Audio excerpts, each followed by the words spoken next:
ভাই কি মনে করে ডাকছিলেন আমারে যদি কইতেন? তাকে কেন ডাকছে জানেন? রিক্সা চালকের সাথে আপনি সবসময় খারাপ ব্যবহার করেন। আজকেও নাকি একজনের গায়ে হাত তুলছেন।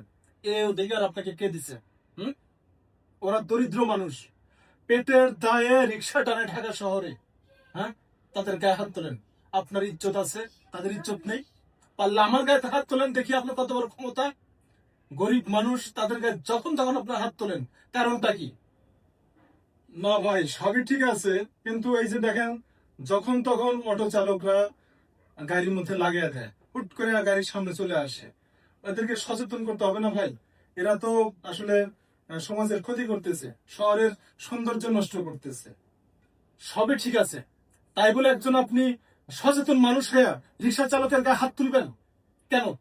শোনেন, আপনি যে এই যুক্তি দেখাচ্ছেন, আপনি যারা কোটি কোটি টাকার গাড়ি চালায় এই ঢাকা শহরে, তাদের কি বিবেক নাই যে একজন রিক্সা চালক, তার জ্ঞানের সীমা কতটুকু কতটুকু হতে পারে?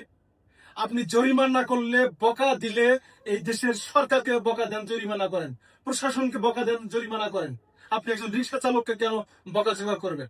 কেন হাত তুলবেন তাদের গায়ে? বাংলাদেশের সরকারের জানা নেই যে একজন রিক্সা চালক, তার কতটুকু যোগ্যতা থাকে, পড়াশোনা কতটুকু থাকে? তাকে প্রশিক্ষণের ব্যবস্থা করেন। জি ভাই। তাকে লাইসেন্স দেন, রোডের আইন কানুন সম্পর্কে তাকে জানার ব্যবস্থা করে দেন। তারা রোডের ট্রাফিক আইন জানবে, ট্রাফিক আইন মানবে। প্রয়োজনে তাদের জরিমানার ব্যবস্থা করেন। তাদেরকে, তারা যদি আইন না মানে, তাদেরকে জেল জরিমানার ব্যবস্থা করেন, বাধ্য করেন। কিন্তু আপনি তাদের গায়ে হাত তুলবেন, এটা তো হতে পারে না। হ্যাঁ, অটো চালকরা এই ঢাকা শহরে থাকবে। প্রয়োজনে প্রাইভেট কার রাস্তা থেকে বন্ধ করেন। ঢাকা শহরে কোনো প্রাইভেট কার চলবে না রাস্তায়, অটো চলবে। অটোরা, রিক্সা চালকরা, অটো চালকরা এই ঢাকা শহরে থাকবে। কারণ হচ্ছে, একজন অটো চালক পরিবেশের ক্ষতি করে না, তারা পেট্রোল খরচ করে না, তারা পরিবেশের ধোঁয়া সৃষ্টি করে না।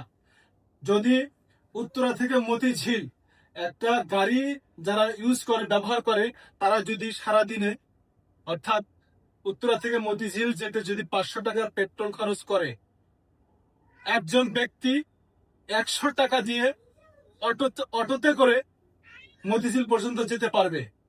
দেখেন, খরচ কমে গেল 5/1 ভাগ। আপনার পরিবেশ দূষণ হলো না, পরিবেশ দূষণ মুক্ত থাকলো, এবং একজন মানুষের কর্মসংস্থানের ব্যবস্থা হলো। তাহলে আমাদের চতুর্দিক দিয়ে লাভ। আর যদি আমরা প্রাইভেট কার ইউজ করি, ঢাকা শহরে ব্যাপক যানজট সৃষ্টি করে প্রাইভেট কার, ধোঁয়া সৃষ্টি করে, দেশের অর্থনীতির ক্ষতি করে। সেই পেট্রোল কিনতে, তেল কিনতে, যেহেতু আমাদের দেশে এগুলো অ্যাভেলেবল না, আমাদের দেশের বাইরে থেকে এগুলো কিনে নিয়ে আসতে হয়, আমাদের ডলার খরচ করে কিনে নিয়ে আসতে হয়। তাহলে আমাদের অর্থনীতির অন্য ব্যাপক ক্ষতি হচ্ছে। আমার কথা হচ্ছে, এই ঢাকা শহরে রিক্সা চালকরা থাকবে, অটো চালকরা থাকবে, প্রাইভেট কার বন্ধ হবে। শুধু বাস সার্ভিসটা তো চালু থাকবে, আর অটো সার্ভিস চালু থাকবে।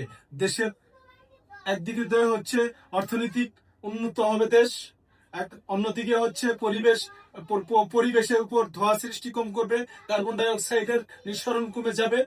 আমরা একটা পরিবেশ বান্ধব ঢাকা শহর পাবো। আমার যুক্তিতে আপনি একমত থাকেন বা না থাকেন, এটাই বাস্তব। কারণ এই যে লক্ষ লক্ষ মানুষের কর্মসংস্থানের সৃষ্টি হবে, মানুষ অটো চালাবে, অটো চালার ক্ষেত্রে উৎসাহিত হবে।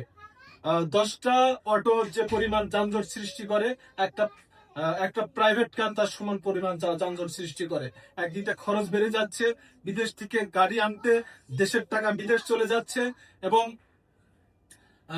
বিদেশ থেকে পেট্রোল ডিজেল আনতে হচ্ছে দেশের ডলার খরচ করে, বিনিময়ে পরিবেশের ভারসাম্য নষ্ট হয়ে যাচ্ছে। একজন অটো চালকই ঠিক আছে ঢাকা শহরের জন্য, অটো সার্ভিস ঠিক আছে। একদিকে ভাড়া কম, দ্বিতীয়ত হচ্ছে যে পরিবেশ রক্ষা পাচ্ছে, ডলার খরচ কম হচ্ছে। এটাই আমার চাওয়া, এটাই আমার দাবি। প্রিয় দর্শক, আপনারা যদি আমার সাথে একমত থাকেন, তাহলে অবশ্যই আমাকে জানাবেন, কমেন্টস করে জানাবেন।